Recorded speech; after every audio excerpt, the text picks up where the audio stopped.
Bienvenidos, mi nombre es Guillermo de Lama y yo soy el pastor de la Iglesia Bautista Reformada de Lima, aquí en Perú.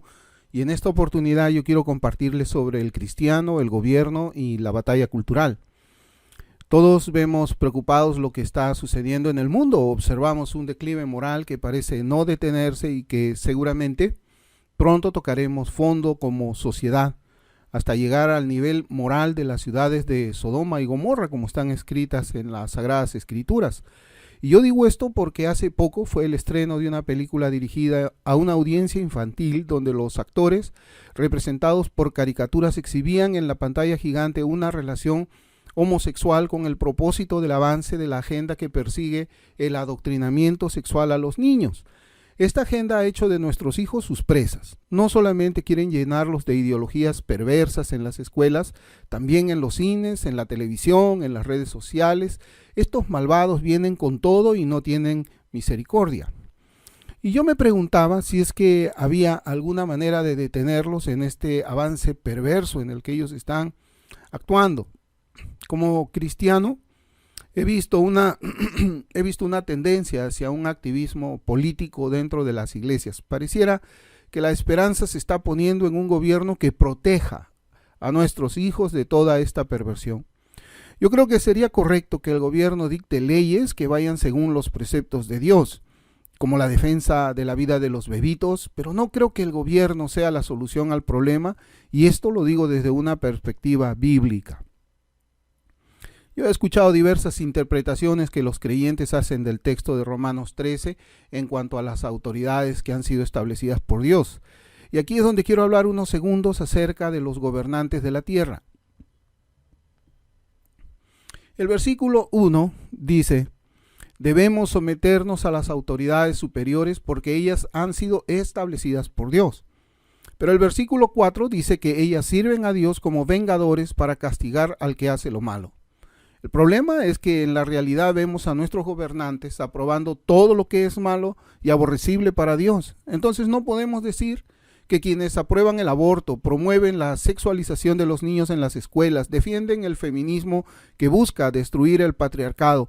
No podemos decir que estos gobernantes han sido puestos por Dios, eso de ninguna manera. Algunos dirán que los cristianos deben o debemos tomar el poder para conseguir una nación con leyes cristianas. Pero yo tampoco veo eso en la Biblia. No podemos obligar a las personas a vivir como cristianos. Ser cristiano es una obra poderosa de Dios. Como dije, el versículo 4 dice que el gobernante debe castigar al que hace lo malo. Para cumplir este mandato, el gobernante debe hacer primeramente diferencia entre lo bueno y lo malo. El problema quizás no es discernir y hacer diferencia entre lo bueno y lo malo. El problema es que el gobernante quiera hacer lo bueno y deseche lo que es malo. Y eso solamente lo puede hacer una persona que ha nacido de Dios, es decir, un cristiano verdadero. Entonces yo por ese lado veo que el gobierno no puede ser una solución. Brevemente quiero decir que el Estado no está por encima de la iglesia, ni la iglesia está por encima del Estado. La iglesia y el Estado son distintos. Tienen competencias separadas y Dios ha establecido tanto al uno como al otro y ambos deben someterse a la palabra de Dios. Últimamente he compartido sobre la necesidad de obedecer al Señor en el mandamiento que le dio a la iglesia, que debemos ser los cristianos sal y luz. Es decir, la iglesia debe envolverse en esta guerra cultural que promueve el pecado y la iniquidad. Pero yo veo en la Biblia que esta tarea no se puede hacer uniéndonos indiscriminadamente con todos los que están a favor de ciertos principios morales que vemos que están expuestos en las Escrituras. Es bastante claro que la Escritura ordena a los cristianos a que no nos unamos en yugo desigual con los incrédulos. Esto incluye a los católicos romanos, a los ateos, a los mormones, etc. Pero hay muchos que se unen con incrédulos porque dicen la causa es justa delante de Dios. Esto sería como desobedecer a Dios para ser bendecidos por Él. O en palabras del apóstol Pablo, hagamos males para que vengan bienes en Romanos 3:8. En esta batalla contra la cultura no podemos unirnos con los incrédulos y muchos ejemplos de esto los hallamos en las Sagradas Escrituras, en la Biblia.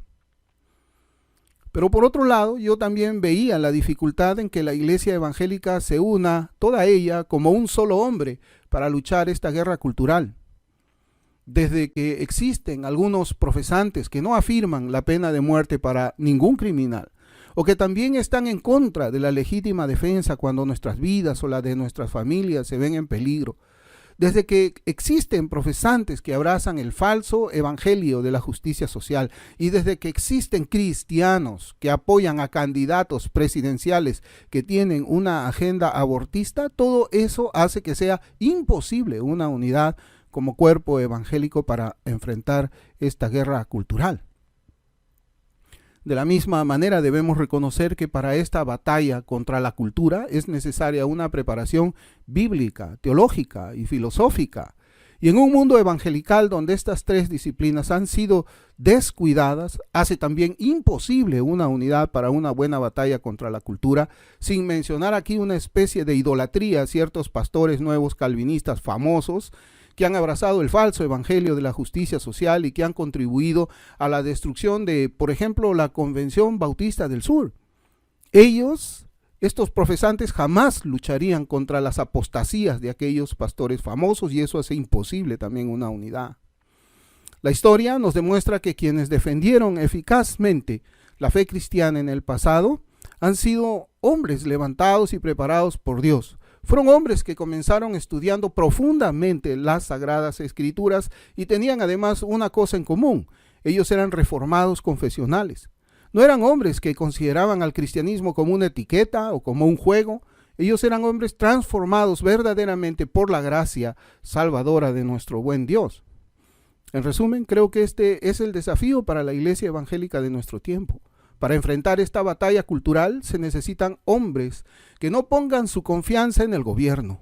Se necesitan hombres valientes. Se necesitan hombres que piensen primeramente como cristianos. Se necesitan hombres que se tomen la fe evangélica en serio. Se necesitan hombres preparados bíblica, teológica y filosóficamente. Hombres reformados y confesionales. Estos son la clase de hombres que enfrentaron las batallas culturales contra el cristianismo. Los encontramos en la historia de la iglesia y creo que debemos seguir ese mismo camino para enfrentar las batallas de nuestro tiempo.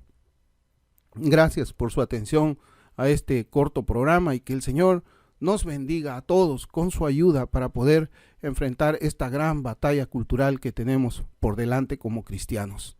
Conmigo será hasta una nueva oportunidad y que el Señor los bendiga.